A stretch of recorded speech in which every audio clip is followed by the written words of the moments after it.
আসসালামু আলাইকুম।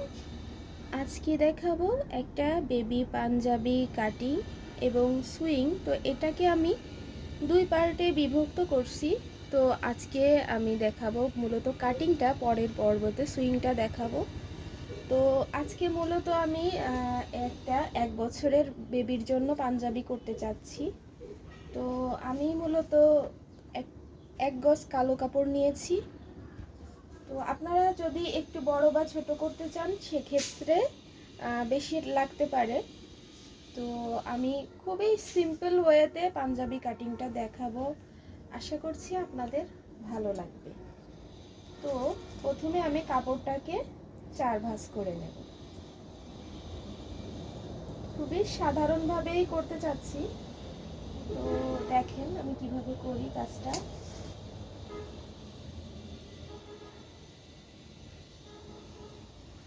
তো আমি স্কিপ করব না ভিডিওটা, আমি খুব দ্রুতই কাজটা করার চেষ্টা করতেছি, আশা করছি আপনাদের বুঝতে সুবিধা হবে। প্রথমে আমি পাঞ্জাবির লংটা নিচ্ছি হচ্ছে 18 ইঞ্চি, ঠিক আছে। তো এখান থেকে 16 ইঞ্চি বা 17 ইঞ্চি টিকবে হয়তো বা। তো আমি এখানে 18 ইঞ্চিতে মার্ক করে নিলাম। এখন আমি পাঞ্জাবির চওড়া দিব হচ্ছে 2 ইঞ্চি পরিমাণ, এবং এখানে আমি 2.5 ইঞ্চি পরিমাণ দাগ কেটে নিচ্ছি পুট, অর্থাৎ কাঁধের যে অংশ সেই অংশ। পাঞ্জাবির সামনের অংশে আমি 2.5 ইঞ্চি পরিমাণ রাখলাম এবং পিছনে 1/2 ইঞ্চি পরিমাণ ডিপ করে নিলাম। এখন আমি করব কি, এই অংশটাতে পুরোপুরি একটা দাগ কেটে নেব। দাগ কেটে নেওয়ার পরে এখন কি করব, আমি হচ্ছে পাঞ্জাবির যে হাতাটা আমি 5.5 ইঞ্চি রাখলাম। তো দেখেন খুবই সিম্পল এবং সাধারণভাবেই তৈরি করার চেষ্টা করতেছি। আর বডি হচ্ছে গিয়ে আমি যদি 24 রাখি তাইলে আমার মোটামুটি 6.5 ইঞ্চিতেই মার্ক করে দিলাম, যাতে আমার বডিটা 6 ইঞ্চিতে দিলে হচ্ছে 4 ছক 24, যেহেতু 4 ভাঁজ করছি একটু বেশি রাখলাম আমি। আর এখানে 7.5-এ আরেকটা মার্ক করে নিলাম। এটা হচ্ছে কাটিংয়ের দাগটা আর এটা হচ্ছে সুইংয়ের দাগটা। বোঝা যাচ্ছে কিনা জানি না, তবে আমি সিম্পলভাবে দেখানোর চেষ্টা করতেছি। এখন করব কি, সামান্য আমি যে অংশটা থেকে নিচের পাঞ্জাবির সেলাইটা করব সেই অংশে একটা মার্ক করে নেব। এখানে আমি রেখেছি হচ্ছে 6 ইঞ্চি। এখন এখানে রাউন্ড করে নিব। পাঞ্জাবিতে কিন্তু একটা রাউন্ড হয়, ঠিক আছে। এই যে রাউন্ড করে নিলাম। আর সামনের যে অংশটা সেই অংশটাতে আমি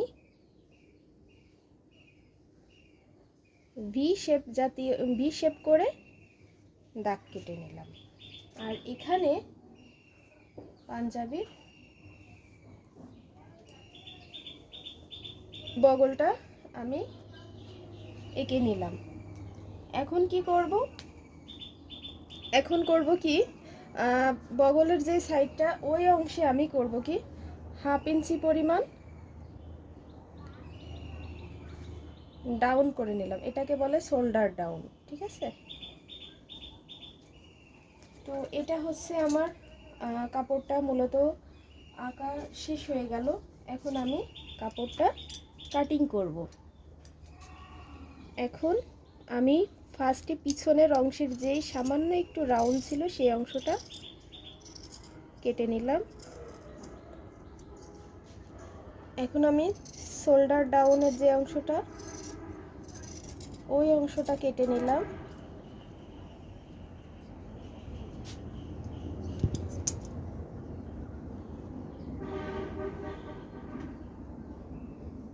এখন আমি বগলের অংশটা কেটে নেব। পাঞ্জাবি করা কিন্তু খুবই সহজ। এটা একটা বেবির পাঞ্জাবি বলে আমি একটু সিম্পলভাবে দেখালাম। বড়দের পাঞ্জাবি দেখতে চাইলে আমাকে কমেন্টে জানাবেন আপনারা। অবশ্যই আমি বড়দের পাঞ্জাবির টিউটোরিয়ালটা ছেড়ে দেওয়ার চেষ্টা করব। তো এটা হচ্ছে আগে দুইটা অংশ কেটে নিয়ে তারপর হচ্ছে কলারের অংশটা কাটতে হয় মূলত। এখন আমি কি করব, সাইডের যে অংশটা বাকি ছিল সেই অংশটা কেটে নেব। যেহেতু বাচ্চাদের পাঞ্জাবি, এই কারণে আমি আর এখানে পকেট ব্যবহার করলাম না, কারণ এত ছোট বেবিদের পকেট সাধারণত দেওয়া হয় না। এখানে আমি একটা ঠিক চিহ্ন দিয়ে রাখলাম যাতে করে পাঞ্জাবিটা সুইংয়ের সময় সমস্যা না হয়। আর নিচের অংশে সামান্য পরিমাণ একটু রাউন্ডের ব্যবস্থা করতে হয় যাতে করে কোনাটা ঝুলে না যায়, ঠিক আছে? এই যে আমি একটু ঘুরিয়ে ঘুরিয়ে দেখাচ্ছি যাতে আপনারা একটু বুঝতে পারেন।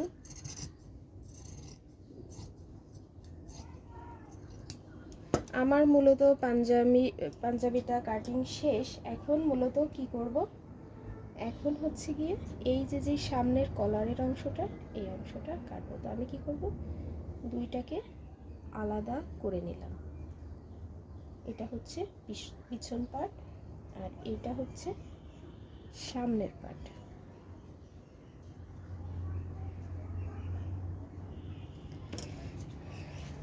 এখন আমি সামনের অংশটা কেটে নেব।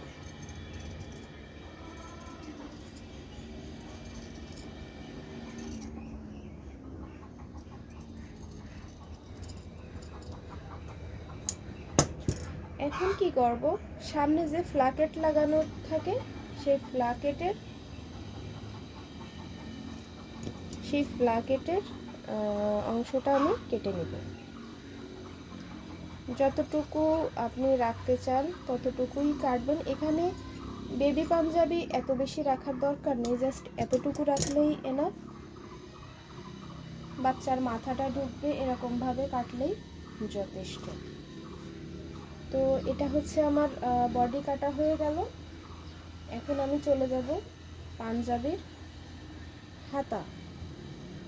হাতা কাটার অংশে চলে যাব। তো হাতা কাটাটা খুবই ইজি প্রসেস।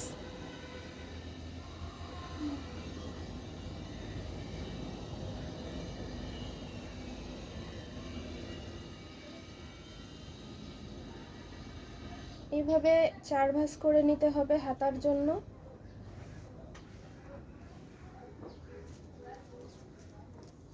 চার ভাঁজ করে নিলাম আমি হাতার জন্য।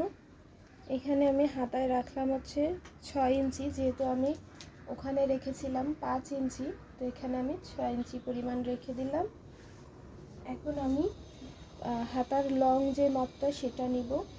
আমি হাতার লং নিলাম হচ্ছে 12 ইঞ্চি, আর এখানে 2.5 ইঞ্চিতে একটা মার্ক করে নিব।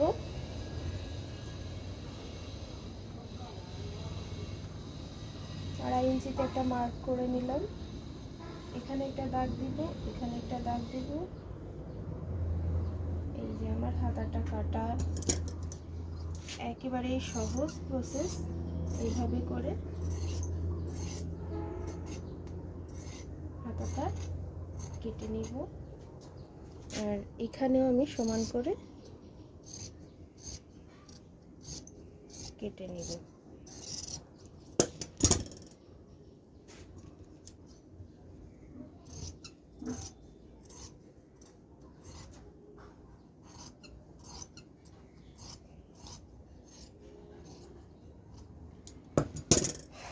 ওকে, ডান। এটা হচ্ছে হাতা, এটা হচ্ছে পাঞ্জাবির বডি। আর কলারটা আমি অন্য ভিডিওতে দেখাবো কিভাবে কলার সেটিং করতে হয়। এটা আমি সুইং সেকশনে যে ভিডিওটা করব ওটাতে দেখাবো। তো আমার এখানে পেস্টিং আছে 3 প্রকার, এই একটা, এই একটা, এই একটা। তবে এই দুইটা ভালো পেস্টিং, সবসময় চেষ্টা করবেন একটু ভালো পেস্টিং দেওয়ার। তো ইনশাল্লাহ পরের ভিডিওতে আসতেছি সুইং নিয়ে। তো সবাই ভালো থাকবেন। আসসালামু আলাইকুম।